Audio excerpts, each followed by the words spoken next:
know he's not thought of too highly in some circles, but Rudolph Giuliani, when he was Mayor Giuliani, he was mayor of New York during 9/11. His book, Leadership, is superb. It's his Mm. biography of the leadership lessons he learned. And he talks about, is this great phrase, weddings are optional, but funerals are mandatory. The idea being it's optional to be there in the good times, it's mandatory to be Yeah. there with people in the bad times. And I've taken that on board to the point where my family laugh at me a little bit, but I go to every funeral that I'm invited to or I know the person because I Yeah. see that as being Yeah. significant to show my respects to that life that was lived. But I will miss weddings that I might like Mhm. to be at, but I don't miss funerals. And I like that. I like that I've made that decision. I will be the person that invests in that, even if it's a long old drive and so forth and all of that, because I think it's important. I'd want someone to do the same for me and for my kids, for my family members. And to be clear to anybody listening, we don't show up necessarily for the deceased. We show up for the deceased family and friends Yeah. who Yeah. want to see that we're the kind of friends that even when they're not there, we still show up. Well, when I was a minister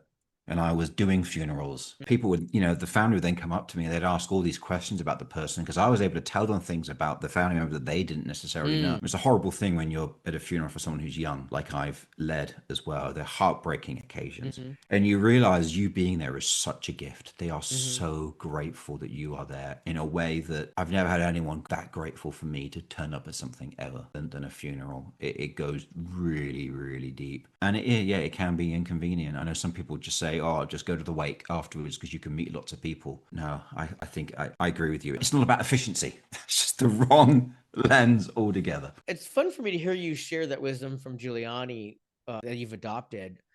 It has the tenor of something that I learned years ago, and the way I articulate it, it's similar, not the same, is tragedies or crises are good for relationships. And what I mean by that is I don't want my friends to have medical crises or financial crises. But we know that if you have friends long enough, that will happen. When it happens, because it will happen, that's when I get to show that I'm the friend that I am. Like everybody will come to the celebratory party with flowing drinks and a pretty venue. Few people show up with hot food when a family is infirmed and stuck at home for 90 days. Yeah. And so we have some friends now, they're going through medical crisis. And I know when I find out, I'm going to spend 5 to 6 hours making a meal to pack up weeks worth of food to drop off. And when I show up, I'm showing them I'm the friend who shows up in the crisis. And that's exactly what they need and what I want them to understand. And so in that way, the crisis is good for our relationship. Very well said. And there's that,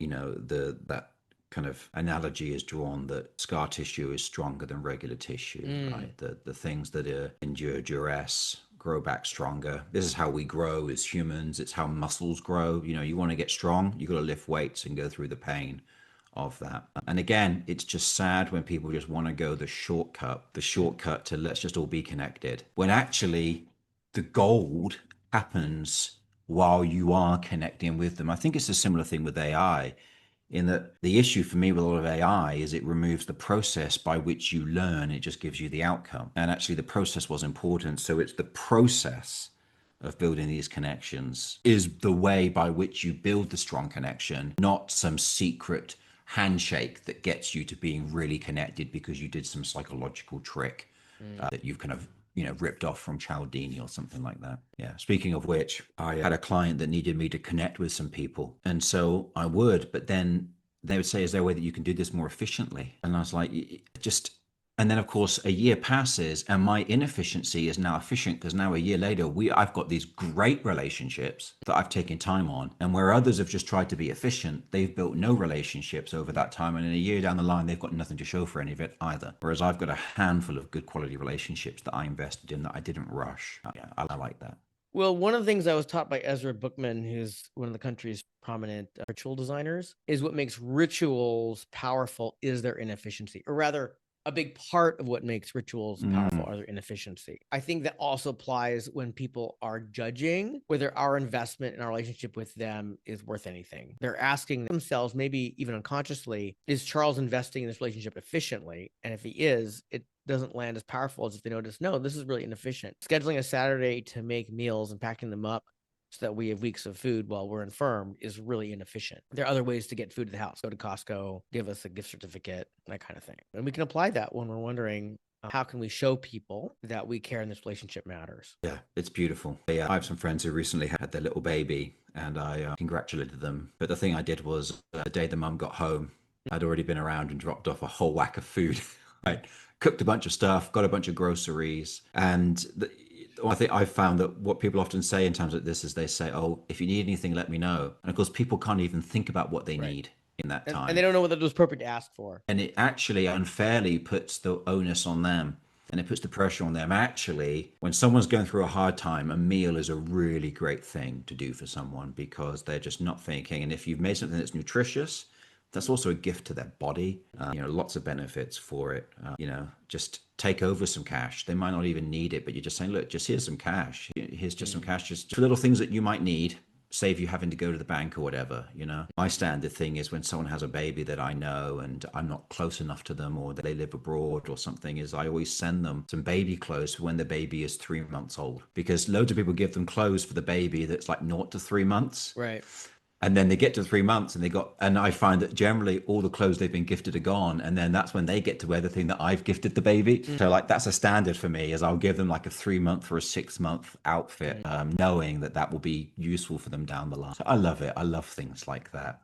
And yeah, when it comes to condolences, always just sharing a memory that you have of the person that's passed. People cherish those things, remarkably so. And like you say, to try and put that into the realm of efficiency is just the wrong box for what this is about. I think one of the things we probably want to leave with anybody who's taken time to listen to us is it looks efficient in the moment. In fact, we're encouraging others to be like us and do things inefficiently. And what's often missing, I think, in the understanding there is the potency of those relationships on the other side. I've had, I think, literally more people than I remember make profound, generous difference for me because we had a relationship that mattered. And my life it's so amazing. It's actually borderline unbelievable. In fact, I know there are people who don't believe me. And it's not because I'm good at everything. It's because I'm surrounded by people who are profoundly generous with me. And I really wish that for everybody else. I know that you regularly you've had this habit for a long time and you still do it. You are regularly hosting people. It's really inspiring. And it seems like you are a happy person in that, to the point where you are full in relationships. You are somewhat overflowing with them. I think the biggest lesson I can share with somebody, out of you and I have talked, there are many, many layers that we could teach someone over years. But the biggest one is embrace the small, which we've talked about here. And you have several kids, Scott. We've talked about that. And if I could gift them anything, it would giving them the cadence in their lives where no less than once a week, they spend no less than 2 hours spending time doing something fun with people they want to know better. Twice a week is better, a Thursday evening and Saturday evening. But if it's only Friday evening from 6 to 8, God bless you. And you and I know that if you start at 10 years old, when you wake up at 20 years old and you've spent 52 2-hour sessions doing something fun, eating soup, walking by a beach, going bowling, enjoying Christmas lights, pick one. I don't care. If you've done that 52 times a year for 10 years at 20 years old, your life is going to be rich with people who have fond memories and deep relationships with you. Yeah, you would have learned so much from those people. You would have been exposed to these different perspectives and so forth. Yeah, what a great gift. I mean, I don't do that enough with my kids. When I was a church minister, we did it all the time and it was so good. I think it's one of the benefits of religious gatherings is it does bring you together with people that you would not normally be with. Even just on a generational standpoint, like when else do I see people that are a lot older and a lot younger than me at the same time? But religious communities do fill that in a way that I've not seen other communities do it. And yeah, it is a rich, rich thing for sure. And a big part of church life is shared meals. Huge. Yeah. You can't have work in church without shared meals. Can't happen. No, it would be a weird thing. I used to love doing pastoral visits, go around people's homes, have a cup of tea with them and so forth. It was the best bit. For me, it was easily the best bit, but many others didn't like doing it because it was inefficient. Scott, thanks for this conversation. Hopefully we will talk more. I want to be helpful when you keep making influences around the world, and I'm delighted that I get to work with you. So thank you for this time. Thank you, buddy. Appreciate it.